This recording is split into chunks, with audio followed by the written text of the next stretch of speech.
সিনেমার অলিতে গলিতে রন্ধে রন্ধে ছড়িয়ে রয়েছে ইতিহাস। সময়ের সঙ্গে সেই ইতিহাসের পাতায় ধুলো জমেছে, আর ধুলো ঝাড়লেই বেরিয়ে পড়ে কত শত গল্প। খসে পড়া ইট, কাঠ, পাথর জানান দেয় কলকাতা শহরের সেই সব আভিজাত্যের গল্পের। এই রকমই এক গল্প ফানুসের। আভিজাত্যের সঙ্গে বনেদিয়ানার মিশেল। কখন যে চীনের তৈরি লণ্ঠন ঢুকে পড়ল বাঙালির অন্দরমহলে, তা সকলের এখন অজানা। কলকাতার নীল আকাশে ভেসে যাচ্ছে অতিকায় ঘড়ি, পুতুল, ফুটবল। হঠাৎ বেলুন মনে হলেও পুরনো দিনের মানুষেরা এক নজরে বলে দেবেন যে এগুলো বেলুন নয়, এগুলো হচ্ছে ফানুস। কালী পুজোর বিকেলে উত্তর কলকাতার আকাশ ভরত বাহারি ফানুসে।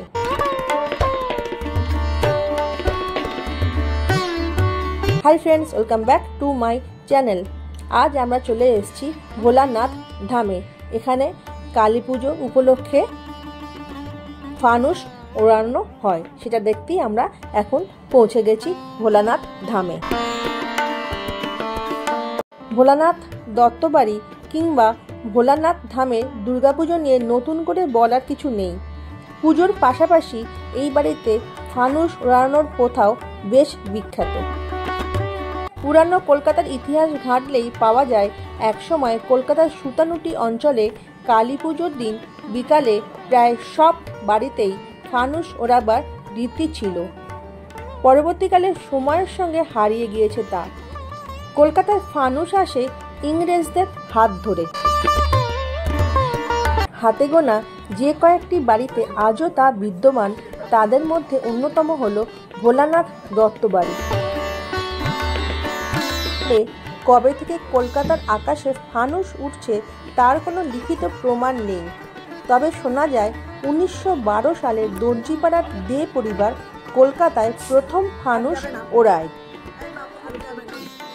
ফানুস ওড়াবার চলন উত্তর কলকাতায় একটা সময় ছিল, কিন্তু সেদিন আজ আর নেই। গুটিকয় বাড়িতে নিয়ম রক্ষার মতো ফানুস ওড়ানো হয়। ব্যতিক্রম শুধু মানিকতলা বাজার বা হেদুয়ার কাছে এই ভোলানাথ ধাম। আজও কালী পুজোর দিন কয়েক ঘন্টা ধরে ফানুস ওড়ানো হয়। এবছরের ফানুস উৎসব 101তম বছরে পড়ল। একসময় উত্তর কলকাতার বাবু সংস্কৃতির অবিচ্ছেদ্য অংশ ছিল এই ফানুস ওড়ানো। এই বাড়িটিতে ছবি বিশ্বাস জন্মেছিলেন, পরে তাদের থেকে এই দত্ত পরিবার বাড়িটি কিনে নেয়। 1925 সালে দত্ত পরিবার এই বাড়িতে আসার পর থেকে এই ঐতিহ্য শুরু হয়েছিল। এই বাড়িতে একটি বিশাল উঠোন রয়েছে, যেখানে সহজেই ফানুস ওড়ানো যায়। পরিবারের সদস্য অজয় দত্ত বলেন, তার বয়স যখন 10 বছর তখন তিনি প্রথম ফানুস তৈরি করেন।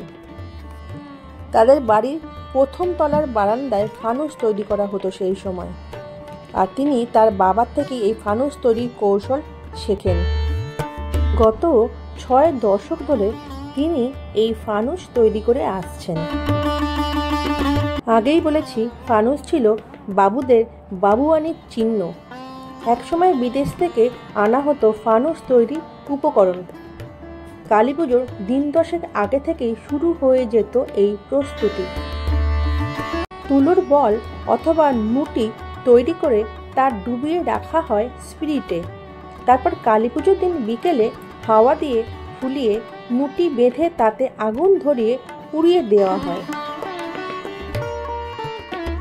এখানে আজ একে একে মোট 14টি ফানুস ওড়ানো হবে।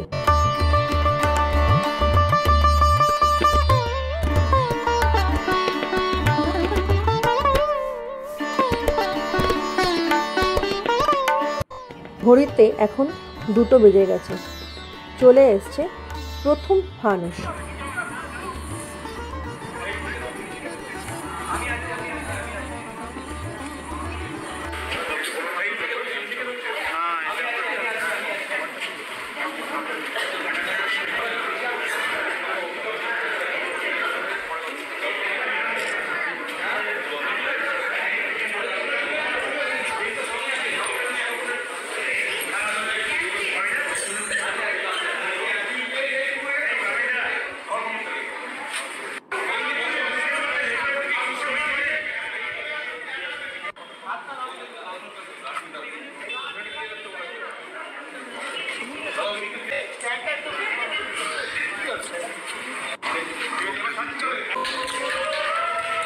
উড়ে গেল প্রথম ফানুস।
কালী পুজোর বিকেল, উত্তর কলকাতার আকাশ ভরে যাচ্ছে বাহারি ফানুসে। হেমন্তের আকাশে ভেসে যাচ্ছে বিন্দু বিন্দু আলো। গোধূলি আকাশ রঙিন হয়ে উঠছে একরাশ জোনাকিতে। এ যেন আলোর উৎসবের আগমনী।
এবার কিন্তু রেডি হয়েছে, কিছু হবে না, ধরে ফটো উঠে যাবে, না এখন ছাড়া হবে না, না ছাড়লে উঠবে না। কতগুলো ছাড়ছি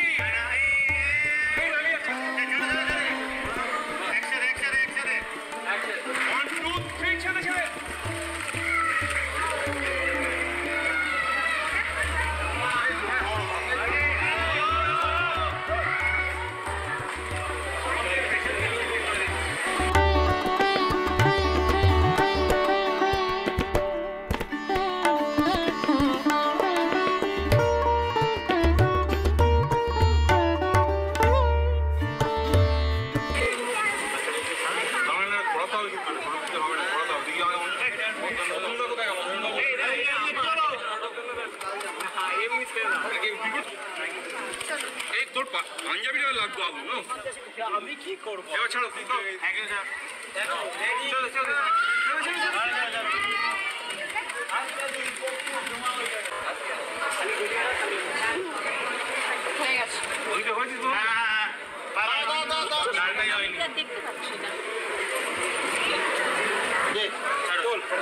এটা লাট্টু ফানুস।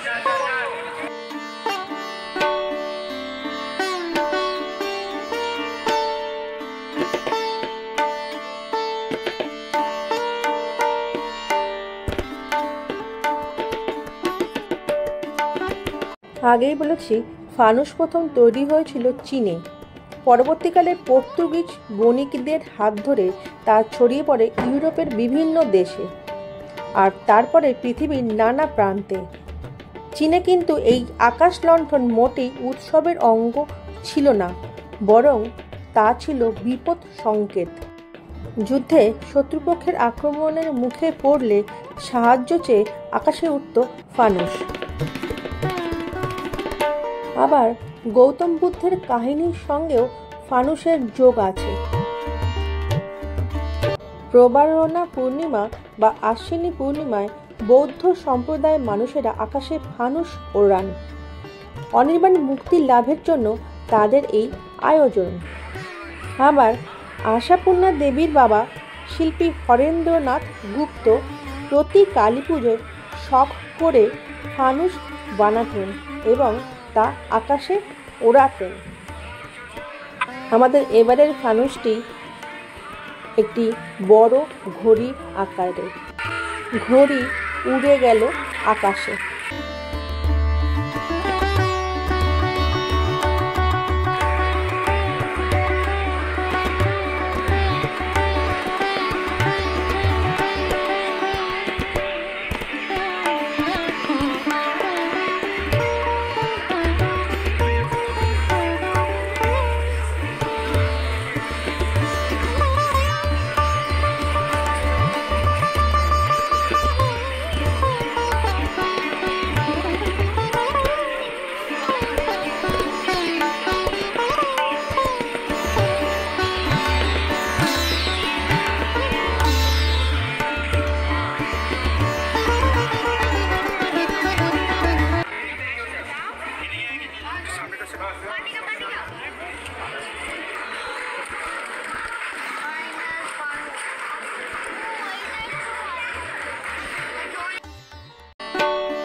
দুপুর 2:30 শুরু হওয়া ফানুস উৎসব এখন শেষ। বিকেল শেষে সন্ধে নেমে আসছে। আমরাও গুটি গুটি পায়ে ভোলানাথ ধাম থেকে বেরিয়ে পড়লাম। এই ফানুস উৎসবের ভিডিওটি কেমন লাগলো আপনাদের অবশ্যই জানাবেন, আর ভালো লাগলে প্লিজ সাবস্ক্রাইব করে পাশে থাকবেন। সকলে ভালো থাকবেন। শুভ দীপাবলি।